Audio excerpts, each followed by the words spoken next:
Ladies and gentlemen, and welcome back to the channel. This is Hitakiri Singh, and this is a new series I'm starting called Tekken is Life.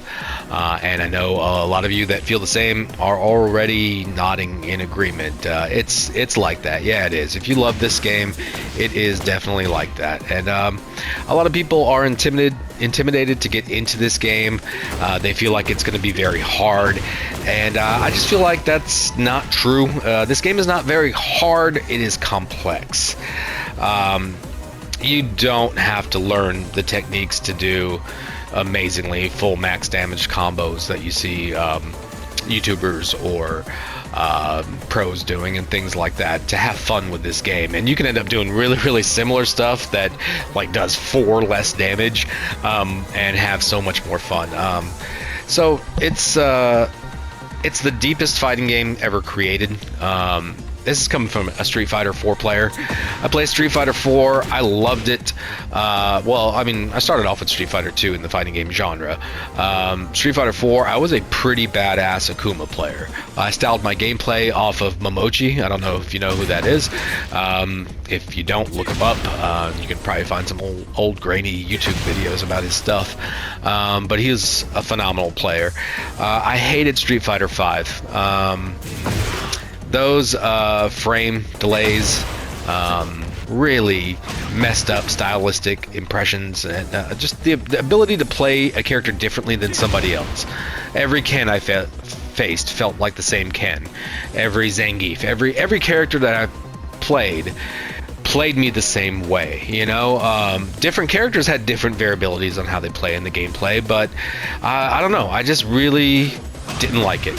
And I started playing Tekken Tag 2 with some buddies. We would just go to each other's houses and hang out and watch football and order Mexican food. That was an awesome Mexican food place that delivered, and like who delivers Mexican? And it was amazing. It was so good, so authentic. God, I miss that place. Anyways, learned Tekken Tag 2. Revolution came out. It was great. I loved it. Now, you know, I started in Tag 2, so I can't nitpick of why was this, and you know, this was missing, and I hate this. I hated the free-to-play aspect of it too, but I thought it was a fun game, and I thought it was pretty deep. But it was deep because of it's just Tekken, you know. Why is Tekken so deep? Because everything comes in layers, and it's kind of almost like a base 3 system, you know. Like, for example, your attacks, you got highs, mids, and lows, you know. For defensive options, you could step, you could duck, or you could block, or something like that, or backdash, or something like that. After you block, you could either try to punish or do some kind of, you know, basically things come in groups. It's generally 3, but it's not quite, because sometimes there's way more options than 3 of what you have to defend or what you can do. But if you narrow it down to, you know, in this situation, it's best to do one of these 3 things, or in this situation, it's best to do one of these 3 things. You see that 150 number count move list. The intimidation factor is huge with that. It's just like, I'm never going to learn all of this. You will, actually. You will, and you'll learn when to implement it. It just comes over time. And you should allow yourself the time to learn that stuff and start from the basics and work your way up. This guide isn't going to be like for character specifics, like if you land Jin's 1-4, you should do forward 4, and if you get the counter hit, you should do that. No, it's not that. This is more general tips to make you a better, effective player, things that every player can start doing from day one. And this first episode is going to be for beginners. I know I use noobs in my title, but please forgive me, I don't mean that harshly. You got to start from somewhere, man. Like, what's that old saying? The worst you're ever going to be at something is the first time you do it, you know? So allow yourself that. Allow yourself to just suck. It's okay. You don't suck because you're a bad player. You suck because you don't know the game. So learn the game so you can get through that sucking phase faster. And what will happen is the game will slow down for you. It's not going to be such fast pace. Oh, what do I do? Buttons and stuff like that. It's going to turn into, okay, Should I keep my space a little bit? Okay, how do I want to go in? Let's go in with something that has some reach, or maybe I want to go in with a mid because he's been ducking my lows or something like that. So you can, with the right information, the game slows down enough for you to be able to play it confidently and to know what you're doing and to have fun with it, you know? And so that's what this series is going to be. And one other point I wanted to make, what I was saying about Street Fighter, about all the Kens feeling the same, all the Ryus feeling the same, all this and all that stuff, it's a complete opposite with Tekken. I could face 10 different Kazuyas and have 10 different matches with them, and every single match feel different and unique, and you can't just go on autopilot. You can't just be like, okay, he did this, so this is probably coming. I mean, you can against players that are repetitive and don't adjust, but you are fighting anyone that's halfway decent in this game, and they're adjusting with you as you're playing along. No two matches ever look the same or ever feel the same, you know? And it's a wonderful thing about this game. You never get bored with it. You never feel like playing this game over and over and over again. No, you just feel like, wow, that was a great set, or that was a mess set, you know, or he wasn't that good, so I just practiced my punishment or something like that, you know. But anyways, let me get back to the point here. We're going to start off with some beginner level stuff, so you guys that are intermediate and advanced, and consider yourself that, and there are plenty that are way smarter at this game than I am. But as far as the mechanics of the game, I think that's something that can universally be discussed without too much disagreement, like, that's wrong, or you shouldn't do that, or this is a better setup, and things like that. That's all stylistic and individualistic stuff, which this game gives you, and that's why it's so brilliant. So anyway, I'm going to kind of run this clip short because I'm not really doing a script like I was talking about. I'm just kind of going to put together a bunch of clipped videos, and this is my introduction. So I want to start off with the beginner's guide on how to get good at Tekken. So here's your first episode of that. Hey guys, I just wanted to take a quick minute to just go over some information before we start the bulk of this video. I decided to go ahead and do this beginner's video showcasing Jin, I guess. I don't know how to play Jin. I just picked him up about a week ago. I am pretty familiar with Kazuya and Paul in this demo, but my mains in Tekken 7 were... I kind of shifted throughout my career in Tekken 7. I started off as an Akuma main because my Street Fighter 4 background, and I just like hard execution characters, so I figure if I learn some of the harder execution characters first, other characters will come easier, and it did actually. And then got some flack for playing Akuma, so I decided to go the opposite route and then learn Yoshimitsu, and this is before he had some of his buffs and like counter hit forward 1+2, so he was considered pretty low tier, and I got pretty good with him. Raven, Fakamram, Leroy, Paul, Shaheen. I'm pretty decent with all these guys. So you might not see the best execution in this video, but it's kind of by design. I just kind of wanted to put myself back there in that position of when I first started playing this game, and kind of just go from there. A couple other points I wanted to make. You're not going to get a lot of clickbaity titles from me. I absolutely hate certain topics when it comes to Tekken or video games in general. Useless tier lists is one of those things. I hate these useless tier lists. You know, I get when the game has an update and people want to maybe know what's quote-unquote meta, which is really dumb to me because this meta, this tiers list only applies to when you're the very best of the best, because some of the differences that make somebody overpowered or not are generally used in the highest level of gameplay, and everybody up until, I'd say, I don't know, like Tekken God rank. If you're below Tekken God, most of the reasons people think a player is or character is overrated is not going to really apply to you, so don't worry about that. I know even I worried about that a little bit. That's kind of why I shift from Akuma to Yoshimitsu. So don't worry about that kind of stuff. Just pick who you like, play with who you like, and you hear conversations, hear posts and things like that of like, what rank should I consider myself being good? You consider yourself good when you feel like you're good at this game, and don't let anybody else tell you any different. Rank is indicative of skill in certain ways, but not always. To me, rank is more indicative of how much knowledge somebody has in this game. You can be very good at your character, have very good execution, and know a lot of fancy tech with them, and you might just top out in like the red ranks or something like that. And the very best of the best, you know, their knowledge of the game is not so much more than yours as far as execution, but situational knowledge is like 100,000% better than you. They just know what to do. They know character matchups, and that's what progresses people to be better and better in this game. You get to a point where you know your character so much, but then you have to learn your matchups against everybody else, and that's what makes you really good. Anyways, I just want to make that point, and let's go on with the rest of the video. Alright, I just want to take a minute to describe how Tekken Media describes the commands for Tekken. Left punch is always going to be described as the number 1, right punch is 2, left kick is 3, right kick is 4. Your punch buttons together are going to be referred to as 1 plus 2. Your kick buttons together are going to be referred to as 3 plus 4. Left punch and right kick is going to be referred to as 1 plus 4, and right punch and left kick are going to be referred to as 2 plus 3. Your 1 plus 3 and 2 plus 4 are generally always throws. I think they're throws for everybody.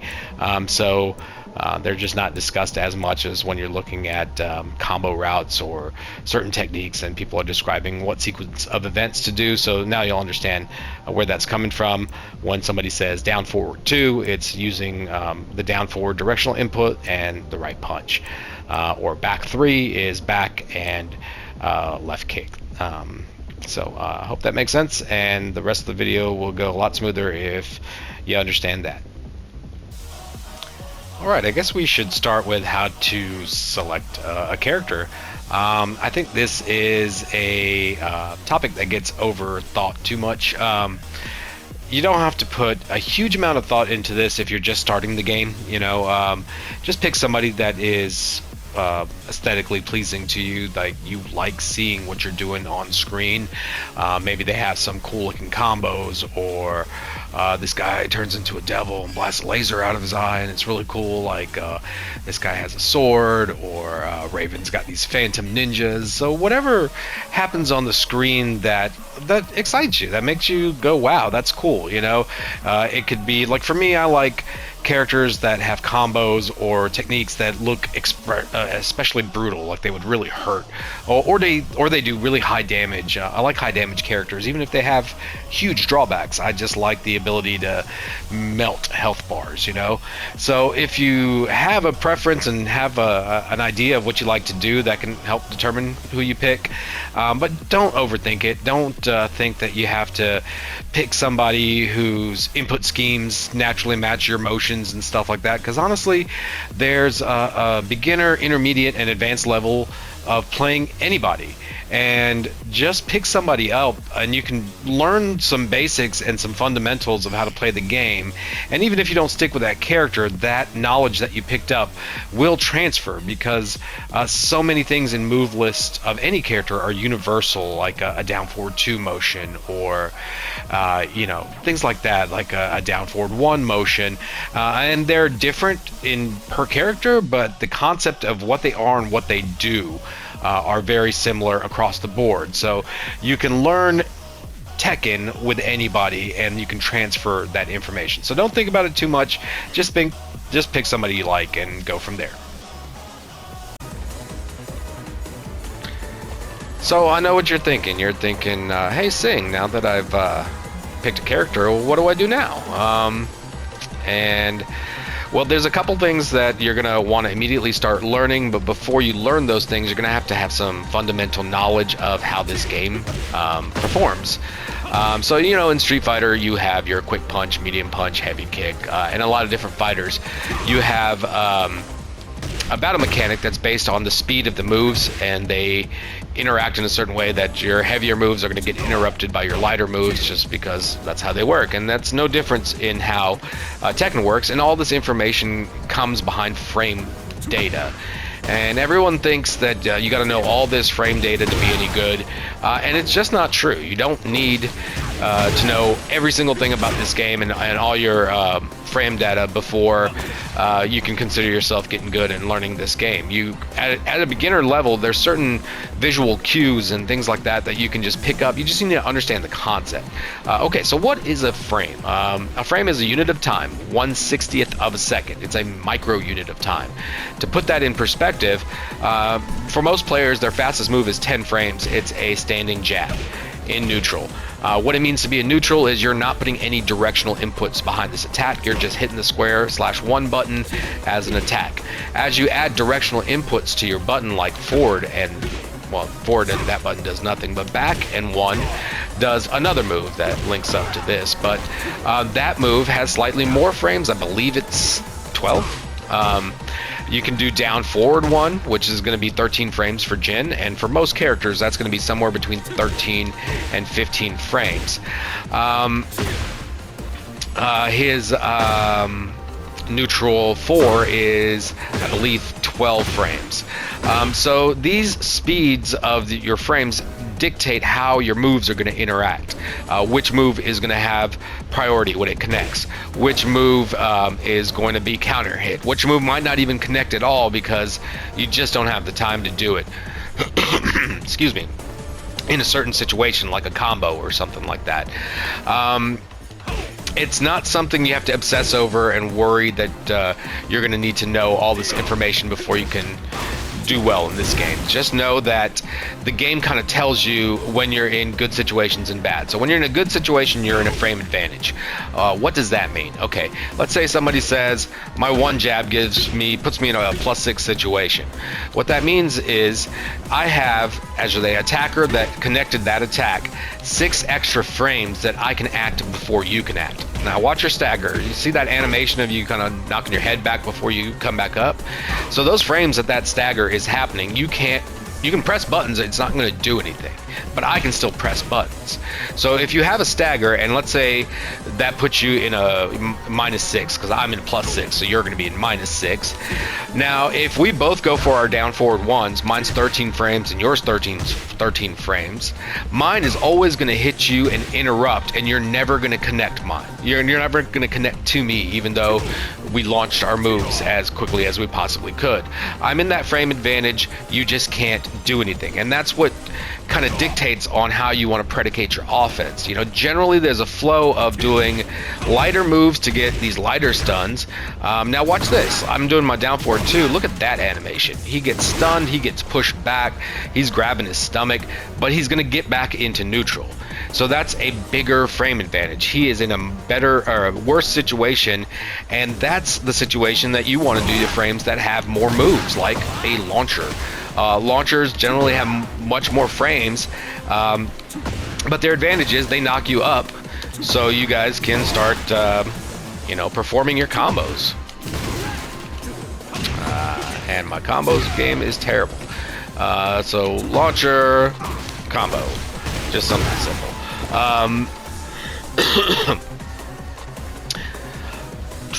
So your general approach is to create a system with the frames that you put yourself in a certain plus frame situation, so you can do something a little bit harder that can get you into a better frame situation that can get you into a situation where you can force a launch.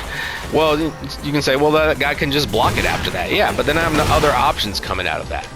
So you're in a big frame disadvantage, and then I come at you with either a launch attempt or a low that can get me some nice chunky damage, and you have to decide at that moment what you're going to do. You can't attack. You're going to have to block or figure out something else to do, step or something like that. And now the biggest mistakes rookies make is when they're in these frame disadvantages, they're pressing buttons trying to attack back. Like, well, don't attack back in this situation. You're getting your face kicked in. That is not a good time to press a button to try to attack back, you know? The times to attack back is when you block their attacks, and we're going to get to that conversation. I just want to go over this concept so it's fully understood. So that's how this game primarily functions in that department in frames. That's how it's going to dictate all your interactions, and based on that is what you want to do to develop your offensive strategy. That's where some variability comes into the game. There are some characters that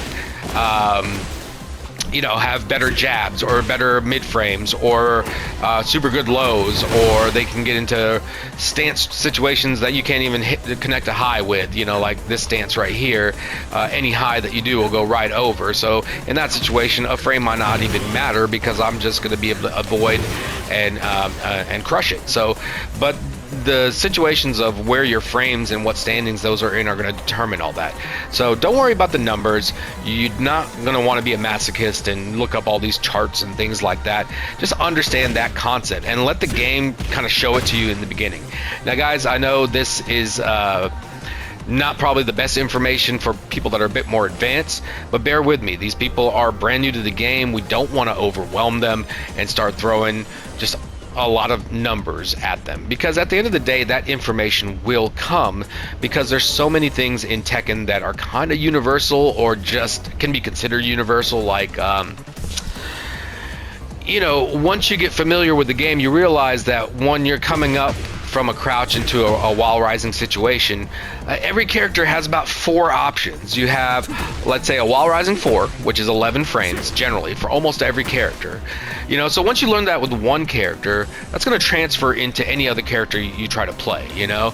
Then you usually have another option that's like a multiple hit thing that puts you in a better frame situation. This one gives you a decent frame situation like a jab. This one gives you a better frame situation. Then you usually have one option that's a launcher. This is a straight up launcher that's going to get you the potential to get some really big chunky damage. You know, let's see if I can do a decent one. Something like that. That's almost half their health bar, you know. And so you want to build up to your launchers and use that frame information, but we'll get there, you know. Now defensively, frames are very important because these are all different numbers, again, when you're blocking. Now when you're blocking, you didn't just get hit, you're not taking that stagger animation, you're taking a block chip animation, and that gets you back into neutral much faster. So whereas this might be +6, my advantage on hit. Now on block, if this dummy was blocking, this is actually only +1. So I'm still kind of in a mini advantage, and that's kind of the advantage of the one jab, is it's a light enough move that you can start some pressure with, and even if they block, you can kind of continue some pressure, but it's a high, it can easily be ducked, so it has its disadvantages as well. And, you know, that's kind of what I was talking about earlier about trinities, you know, like everything comes in base 3 in this game, you know. Your options on what to do on block, it depends on how negative frames you are, or a positive frame sometimes, you know. If I do a really heavy move, like the downside of launchers is if you block that launcher, I'm generally going to be in a situation where you can launch me back. That's why it's so, you know, careful to do when you do your launchers. Their bigger, heavier moves is going to put you in a bigger, worse situation on block, so you time when you do those. You know, the lighter moves can be used more freely. The mid moves are primarily used to pressure and stop people from doing low attacks on you, because low attacks take longer frames than some of these punch mids, you know. So again, this is what the system of the game is based off of and how you're going to interact with it. So good understanding of that concept is going to start bringing us into our next step of what's to learn. And I'm not done talking about frames. We got plenty of other discussions of this in this video and in the future, but we're going to build up to that, guys. You'll get it, and you'll get more detailed information as you get better. You kind of want to start learning it because you're going to be like, I want to know exactly what to do. But what we're going to work on first with your character, we're going to work on some stuff that's fun and some stuff that's going to be a little bit of practice. We're going to work on combos and punishment to start off any character. Not even like, you can go through a character's move list and look up and down and see some of the motions and see how to do some stuff, but don't worry about knowing that move list. You know, you might want to learn a couple of the key moves, special moves, like you might see they do, or might have a flash, or that's just a throw, that's not that. You know, like some electrics, or you know, not even electrics, but just how does this character basically operate and how do they feel for you. But when you want to do the combos, Tekken has a really good combo tutorial, and we're going to want to learn that first and then learn punishment. And this is going to create a situation where you're going to be able to be a pretty decent player right off the bat, and you're going to do well against other people at your level, at beginner levels. And it's going to show you more than you think. I know a lot of people say don't start off with combos, but that could be too daunting and things like that. But combos are the funnest thing to do in fighting games, and you want to get people into this game and you want to have fun with this game, start learning combos, because no matter what fighting game you play, pulling off some kind of big damage combos just feels good, just makes you want to play that game even more. Oh, I don't have my heat. You know, this is why we want to kind of start this early, but there's so much more about that too. Combos teach people a lot more than just combos, and it kind of subconsciously teaches people things, and we're going to get into all of that in the next segment, and I'm going to clip that here, and here we go with the next one. So why do I think combos are the best thing to learn in the beginning? Well, I think learning combos teaches you more than just how to combo. It's going to teach you different strings on your move list. It's going to teach you what some of these things, what properties some of these things have. Let's say, for example, Jin's back 1-2. It's going to be his new, what's it called now? The tornado flip, I think. Yeah, we'll call it the tornado flip. This is going to be the new property that extends combos for you to carry on. It's the equivalent of the screw in Tekken 7 or the bound and tag and all that stuff. So when you're doing combos, you're learning all these different aspects of your move list. And if you pay attention, you can pick up their properties and you can pick up kind of how to use them in the neutral sometimes. Doesn't always have to be in a combo. A lot of these things have counter hit properties or wall splatting or hard knockdowns. So they're really good to use in the neutral as well. But we'll get there. So let's start off with combos. How do combos work in Tekken? Well, you have some kind of move that's a launcher, and this tutorial gives you up, forward, 4 as an example. So we're just going to do this one. That's going to be your launcher. You're going to have other launchers, of course, and you're going to have a couple of different types of launchers that give different types of animations. You're going to have some that knock you up in the air, like these two. And then you're going to have some like this counter hit launcher that causes you to stumble on the ground like that. So you're going to need to learn 1 to 2 pretty familiar combo routes, because sometimes, not always, for Jin in this situation, it can be the same combo route. But for some characters, you're going to need to know a little bit different of a combo route. So after you do your launcher, you're going to have some kind of filler. Something that just pops them up in the air. Keeps them juggling. The juggle, like people like to call it. All right, so after you do that, you're going to do a type of move that's going to cause that tornado spin. I believe that's what they're calling it now. What that looks like is, oh no, that's, I got to do it in a launcher, duh. So see that motion where they go flying up in the air and they land on their back and their feet go flying up? That's called the tornado spin. And that's going to allow you to extend your combo. So it's going to be a stage of launch, juggle, screw. Oh, let me just do the one I was practicing. It's already in my muscle memory. Into your screw, and then after your screw, you're going to run up, or sorry, not screw, tornado spin. You're going to run up and do some kind of ender. Your ender depends on how many hits you do before the screw, so the tornado. So instead of doing that longer combo that I just did, you can kind of go immediately into that and then do your ender.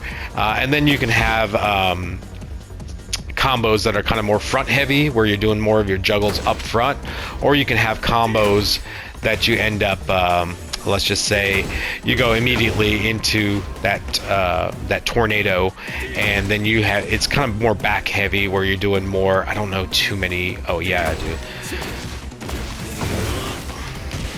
Oh.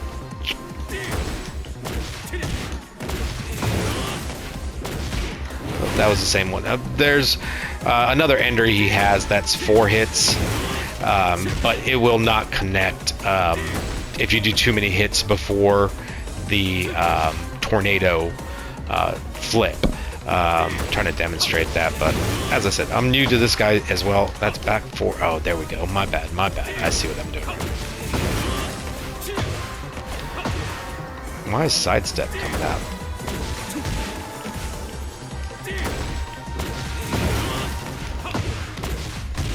There you go. That's his 4-hit one. That you know, it just depends on how many hits you do before your tornado to see if you want to make your combo kind of front heavy or back heavy, because it's going to depend on how much distance you are away from the wall on how you want to approach that situation. If you're close to the wall, you might want to go straight for the screw and then go for, well, that doesn't wall splat, but you might want to go straight for something that's going to wall splat.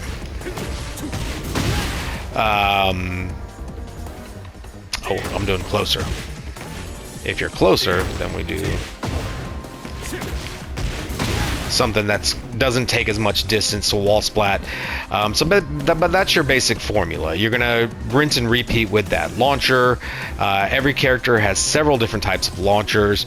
You're gonna have launchers in almost every situation that you can imagine you being yourself in. If you're in a crouch, you have a way to get up from your crouch with a launcher. If somebody is kind of far away from you, you can launch them with a move that approaches them. If you're on the defensive and you're holding back, you're going to have a launcher or a counter hit launcher or something like that that you can do out of that situation. And that's kind of where the variability again of characters comes in. There are going to be some characters that might not have the best damage, but it can have really good wall carry, or they could have some characters that have kind of like slow normal hit launchers that are really slow in animation, but they could have some really great counter hit launchers or something like that. So I'm trying to see if I want to say anything to, oh yeah, other than the mechanics and the function of how combos work, that's all you really need to know about that. You're going to have some combo tutorials in the game like this. This just wants you to do a simple rage drive or heat smash combo, but I use this to do, you know, something a little bit more advanced as I'm working on it. Try to get my heat, like what do I want to do in heat, ready to go for Tekken 8 basically. Now, there's certain properties to each one of these moves. Well, a launcher is just a launcher. It's always going to be a combo filler or a beginner. But what I like about the combo filler aspect of it is I feel like it teaches people not to finish strings. Because when you start playing a game and you start going through the move list, you start looking at Jin's strings and you're like, okay, this does this and this does this, and you always want to do them to completion. But what happens is that last hit of the string, it does the most damage to a character, but it's also your unsafest. So if it gets blocked or stepped or something like that, you're highly, highly vulnerable.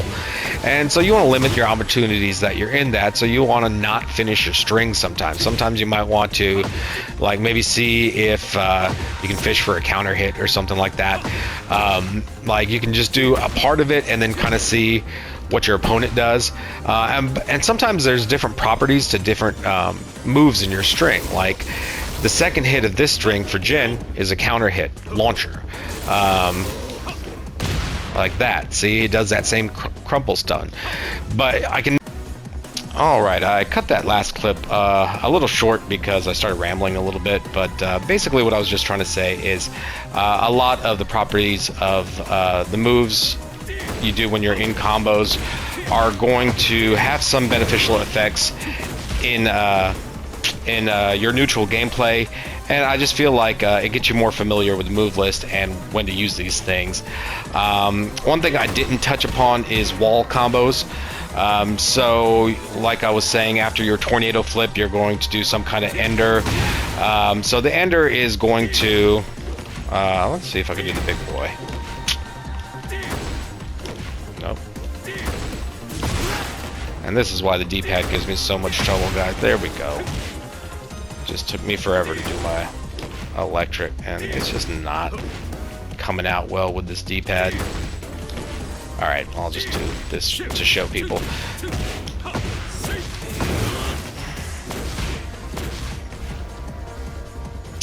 So that was one ender. I was just basically trying to make the point that there are going to be some enders that are good to do for damage. There are going to be some enders that are going to be good to do to try to splat them on the wall. So this one is a good damage one. This one is going to be a good splat one, I guess. Oops.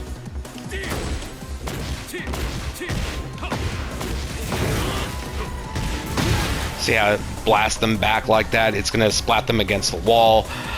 So you're going to have some variable things to do with your ender, kind of like the base 3 thing again. You're going to have like damage, you're going to have carry, and you're going to have a spike down in the ground, because when you spike them down in the ground you get what's called Oki, and I don't want to talk too much about that right now, but it's basically putting a character in a certain situation that they only have certain options when they get back up, so you can take the advantage of that and put some real big pressure on them.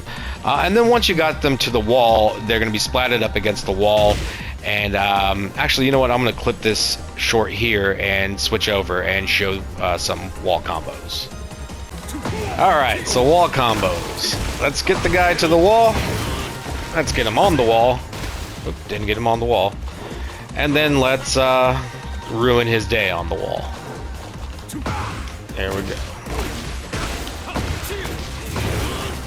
Get you on the wall, ruin your day on the wall.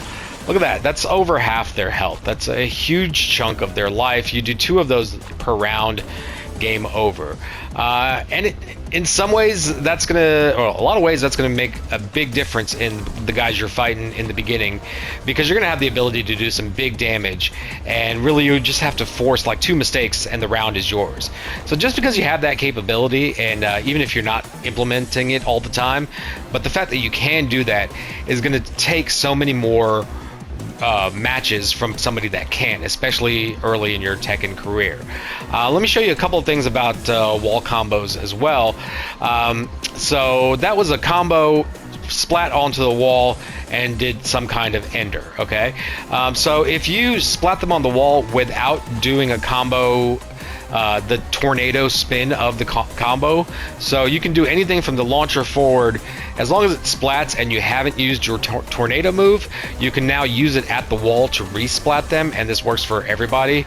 So let's say you splat them, you use your tornado move, now you can do your ender. So splat, tornado, wall, ender. Shit, here we go. YouTube curse. Alright, this time, for sure. There we go. So, just know that you get much more damage. You have just like the same Trinity mantra I've been talking about. There's 3 basic options for your wall damage. You can go for your, let's say, max damage ender. I don't even really know if that's it. I'm just kind of thinking it might be something similar to that. I don't think anybody knows what Jin's max damage and ender is going to be right now, but we'll find out together, won't we? You can do an ender that causes them to flip. That gives you really good Ogi. Again, that pressure situation on wake up. That would be something like we just did. And generally your max damage is actually going to be your rage art. I'm just saving that because that ends this tutorial bit right there. But sometimes, I don't know, like I'm thinking Kazuya's wall ender might actually scale a little bit better when you have that many hits in a combo.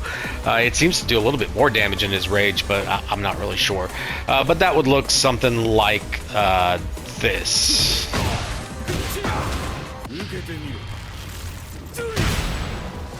And generally that rage is going to be the biggest chunk of damage you can do. Alright, I'll be right back. Okay, I think I'm going to wrap up this first episode here. There's a lot more I wanted to get into this episode, but I learned a couple of very valuable lessons, such as the share factory only allows for a maximum 60-minute clip, so I'm going to have to make this into 2 episodes. Also, I learned the value of unmuting your microphone before you do these things, because, man, I had to redo some clips just because I was, well, being me. So my dogs are squeaking away on their toys and they require some attention. So just stick around for part 2 of this episode. It'll be coming up right after this. And please, all you pros, all you guys that consider yourself advanced, please watch this and let me know what you think about the information going to the beginners. And I would really appreciate you if you could share this information if you think it's worthy of sharing. Thanks a lot. I'll see you.